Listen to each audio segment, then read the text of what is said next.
देखो ये डुअलिटी है, यहाँ डुअलिटी का मतलब होता है उल्टे से। अगर प्रॉब्लम मैक्सिमाइज है तो उसे मिनिमाइज में बदल दो, मिनिमाइज है तो उसे मैक्सिमाइज में बदल दो, ठीक। और ये इसकी स्टैंडर्ड फॉर्म होती है डुअलिटी की।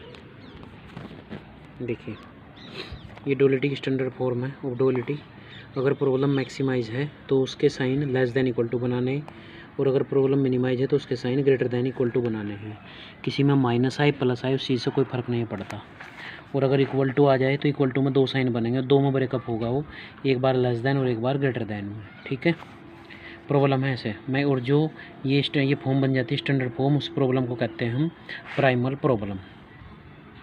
क्वेश्चन है maximum Z equal to x1 plus x2 subject to x1 minus x2 less than equal to 2 और minus x1 plus 2x2 greater than equal to 2, x1 x2 greater than equal to 0। इसकी हमें duality बदलनी है तो इसकी पहले standard form हमें बनानी पड़ेगी। स्टैंडर्ड फॉर्म कैसे बनेगी, ये प्रॉब्लम मैक्सिमाइज है तो सारे साइन लेस देन होने चाहिए, ये लेस देन है ये ग्रेटर देन है, इस वाले को माइनस से मल्टीप्लाई करेंगे तो देखो मैक्सिमम जेड जो का तो रखा, x1 minus x2 less than equal to 2 जो का तो रखा, इस वाले इक्वेशन को माइनस से मल्टीप्लाई करा तो plus x1 minus 2x2 less than equal to minus 2 हो गया। तो अब देखो प्रॉब्लम मैक्सिमाइज है, ये दोनों साइन लेस देन हो गए तो ये प्राइमल प्रॉब्लम बनी। अब इसका हम उल्टा करेंगे, डुअलिटी ऑफ फर्स्ट। देखो प्रो उल्टा करना सीखना, मैक्सिमाइज बन गया मिनिमाइज जेड में, ठीक है। एक नया वेरिएबल W1 W2 यूज़ करते हैं और इधर से आता है ये यहाँ से 2W1 माइनस 2W2, ये रहा देखो 2W1 माइनस 2W2, ये वाला यहाँ आ जाएगा सब्जेक्ट टू। ये लाइन ऐसा देखो, ये लाइन ऊपर से नीचे की तरफ ऐसा, इस x1 का कोएफिशिएंट है W1, ये रहा यहाँ W1, इस x1 का कोएफिशिएंट क्या है W1, तो होगा प्लस W2। देखो इसमें W1 प्लस W2 और ये मिनिमम है तो ये बन जाएगा ग्रेटर दैन और इक्वल टू, यहाँ पर इस ऊपर वाले x1 का मैक्सिमम जेड में जो लिखा हुआ है इसका कोएफिशिएंट है 1, यहाँ आ जाएगा 1। फिर दूसरी लाइन में देखो यहाँ माइनस W1 माइनस 2W2, ये रहा minus W1 minus 2W2 greater than equal to इस x2 का कोएफिशिएंट, ठीक है। ये बन गया, ये इसका आंसर आ गया, इतना इसका आंसर आता है, ठीक है। इसके बाद दूसरा क्वेश्चन है मिनिमम जेड होता है x1 minus x2 subject to x1 plus 2x2 equal to 5 लिया, x1 minus x2 greater than equal to 2 लिया, x1 x2 greater than equal to 0 लिया। इसमें मिनिमम जेड बराबर हो गया x1 माइनस x2, मिनिमम में तो सारे साइन ग्रेटर दैन होने चाहिए, इस इक्वल टू के दो बनेंगे, एक बार ग्रेटर दैन 5 एक बार लेस दैन 5। पहले लेस दैन बनाओ या ग्रेटर दैन कोई फ़र्क नहीं पड़ता, ये ग्रेटर दैन जो का तो रखा, सारे साइन ग्रेटर दैन बनाने तो सेकंड वाले को माइनस से मल्टीप्लाई करेंगे, होगा माइनस x1 माइनस 2x2, ये रहा बाकी सब जो का तो। अब एक बात ध्यान रखनी, जैसे ये वाला 5 और माइनस 5 वाला दोनों एक से ही बने हैं तो इसको हम लिखेंगे W1 डैश और इसको लिखेंगे माइनस 5 और W1 डबल डैश। समझ में आई बात, क्योंकि ये दोनों एक ही कॉन्स्टेंट से बने हुए हैं, इसलिए W1 और W2 नहीं लिखना, W1 डैश और W1 डबल डैश इसमें लिखना है। तो जाएगा ये minimum Z x1 minus x2 की जगह आएगा 5W1 dash minus 5W1 double dash, ये रहा और प्लस 2W2 सब्जेक्ट टू। इस लाइन का कोएफिशिएंट देखो ऐसे वाले का ऐसा हो जाएगा, ये देखो इसका हो गया W1 dash minus W1 double dash plus W2 और ग्रेटर दैन इक्वल टू इस x1 का कोएफिशिएंट हो गया 1, ये रहा। दूसरी लाइन से 2W1 plus 2W1 dash minus 2W1 double dash plus minus W2 less then और इक्वल्स टू हो जाएगा -1, ये वाला इस x2 का कोएफिशिएंट ऊपर वाले का, ठीक है। अब यहाँ W1 और W1 डैश W2 ये ग्रेटर देन 0 हो गया।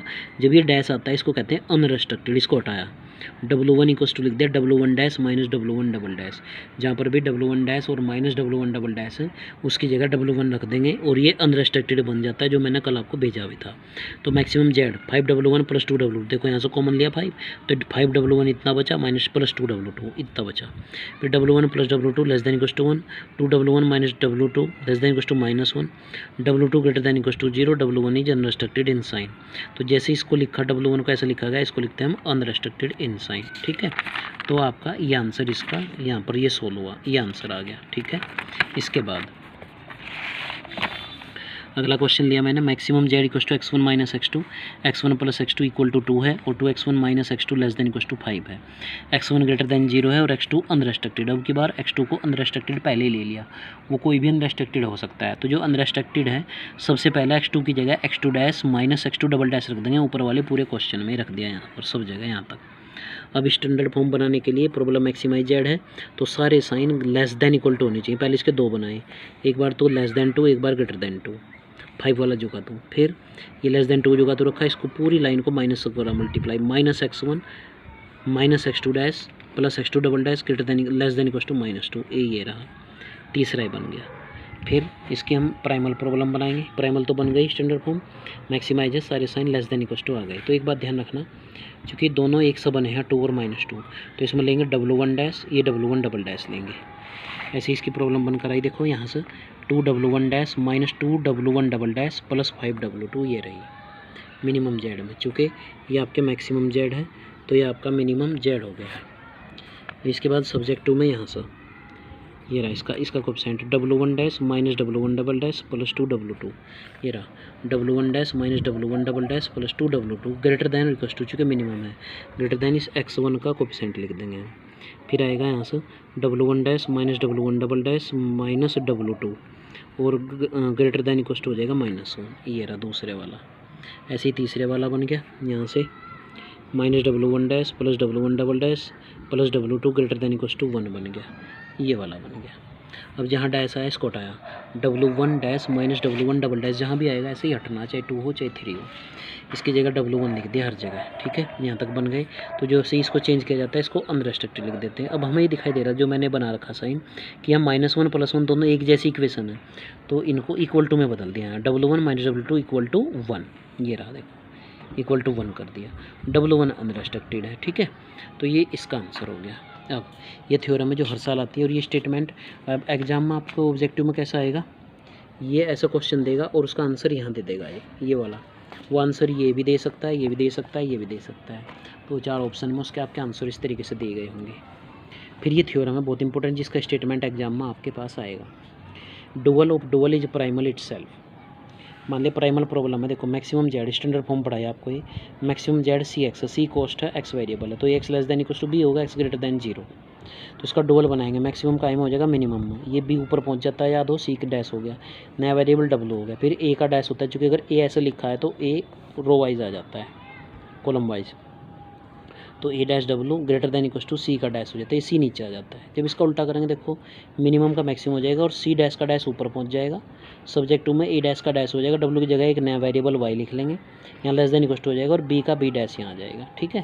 ये बना दिया नेक्स्ट पेज पर, ये रहा maximum Z D, C dash का डैश हो गया वाई, ए डैश का डैश वाई, बी डैश, ये बन गया ये वाली प्रॉब्लम। तो इक्वेशन 3 और ये भी इक्वेशन नंबर 1 है, सारी एक जैसी है। इक्वेशन 3 और इक्वेशन 1 जो है सारी एक, देखो 3 और ये वाली जो स्टैंडर्ड दे रखी थी पहले वाली एक है, तो इसीलिए हम कह सकते हैं सिर्फ वेरिएबल वाई का फ़र्क है, तो इसीलिए हम कह सकते हैं कि डुअल ऑफ डुअल प्राइमल होता है खुद का, ठीक है। ये है आपके पास डुअलिटी का चैप्टर, इतना सा चैप्टर है ये।